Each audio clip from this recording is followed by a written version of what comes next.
welcome to the Everywhere Fellowship Podcast. I am joined today on this episode with my buddy Eric Pitts. Eric, welcome to the podcast. What's up, man? Thanks very much. Yeah, now we are up in Lodwar, Turkana, which is in northwest Kenya, right?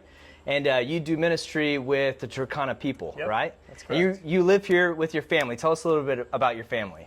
Okay, yeah, my family, it's me and Kate, my wife, Caitlin, and we have 3 kids, Desmond, Melody, and Flora. Mm-hmm. And they're 9, 7, and 5. 9, 7, and 5, and we're pretty blessed today because we are in Melody and Flora's kitchen, right? That's where we're hanging out in the cafe at night, like most people do in Lodwar, right? That's the thing to do, especially to record a podcast. You want to have a really cool location, like a nice little diner here that has plastic food and other things like that. That's pretty awesome. So, how long have you guys been serving the Turkana people now? We've been here as a family since 2016, so just over 8 years. Okay, 8 years, man. That's a phenomenal amount of time. Like that's no small little picnic. That's a long time of service. It's sometimes it really doesn't feel like it's been that long, and it's always kind of weird to hear people say things like, "Oh yeah, we just want to ask some of our seasoned missionaries." I'm kind of looking around like, okay, and they're like looking at you. Go ahead. You're the seasoned missionary. Yeah, and you are, man, for sure. It's been kind of a weird transition, but it's been really cool. Learning everything that we've been learning these past 8 years. Yeah. So you're with CMF here as a part of the Church Catalyst team. Mm-hmm. What types of Church Catalyst activities do you do? Like, what's some of your central focus as a ministry?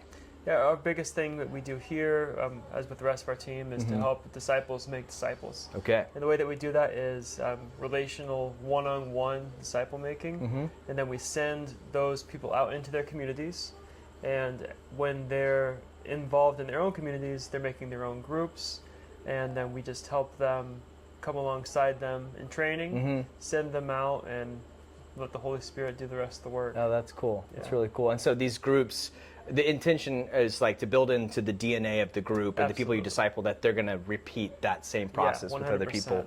So in the last 8 years, how have you seen that grown? Like, what does that look like for you?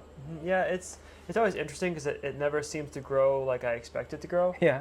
So a lot of times I feel like, oh yeah, these people or this area is going to really blow up, and then it kind of flounders, and then other places I go, I just don't see it happening, and it blows up. But one of the ways that this kind of ministry, working with disciple-making movements, like a common thread I've seen through a lot of people, is that the first 2 years you learn more about you, and you make your own transitions to kind of, it's kind of like a grind, I call it.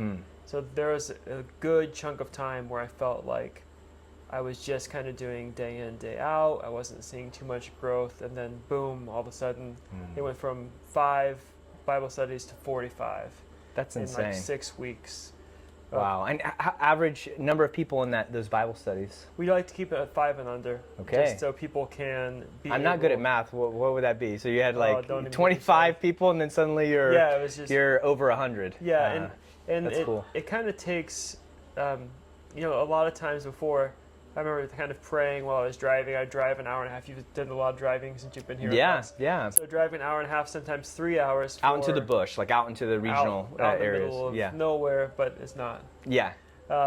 And I drive 3 to 4 hours for a 1 hour meeting. I remember saying and praying, is this really what you want me to do? Like, just am I here just to drive and do a meeting? And then all of a sudden in one area, about 3 hours out, it was the 45 groups. Yeah. Another area, we had 6 generations, and a new area reached by a woman named Alice. And that's just been, it's been incredible to be like, I felt like I wasn't doing as much as I could be doing. Yeah. But then God used that work to do more than I could ever imagine doing. Explosive multiplication. Yeah. Just through the Holy Spirit guiding that out. So when you say generations, maybe unpack that a little bit. So 6 generations, what does that mean again? Okay, so let's say I started a Bible study with you.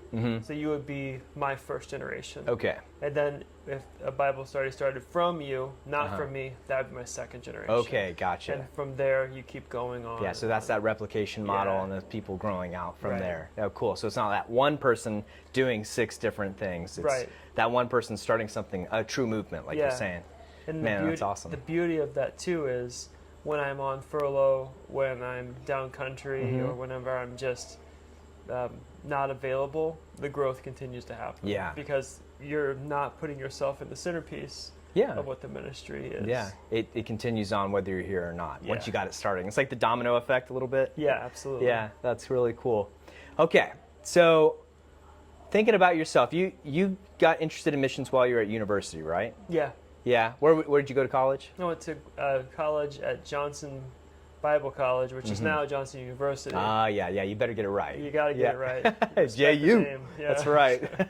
So thinking about yourself, or when you were 18, 19, 20, Sure. Or maybe another guy or gal that's in college, wrestling with this possible calling into missions, what would be like one or two things that you'd suggest that to yourself or someone else that, hey, check this out, pursue this with missions?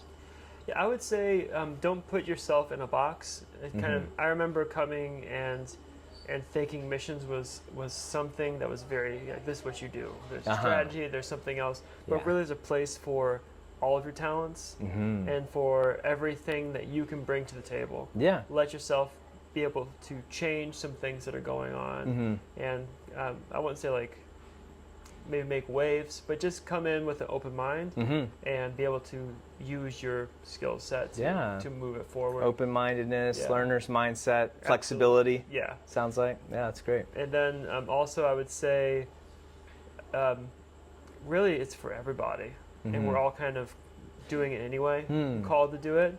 Yeah. And I would say, Yeah, because I think one of the limitations is oftentimes people, at least in the North American context in the United States, they kind of elevate missionaries to like, oh, you've got to have a doctorate, or you've got to have at least a master's of divinity, and you put some pedestal elements, you put them up on a pedestal of like, oh, you got to be this way or have this type of skill set, and you're saying, no, the kingdom and the kingdom work going on around the world takes all kinds of people. We're more of a mosaic or a fellowship, like it's in our name as an organization. Well, how cute! About that. Hey, No, but it takes all kinds of people, and I would say that your team that you're going to be joining could be missing you guys. Yeah, your personality. Man. That's awesome. Well, I'm so grateful to have you as a part of the fellowship, and for Caitlin and your kids and everything you guys are doing up here in Turkana. Yeah. You rock, man. Thanks. Yeah.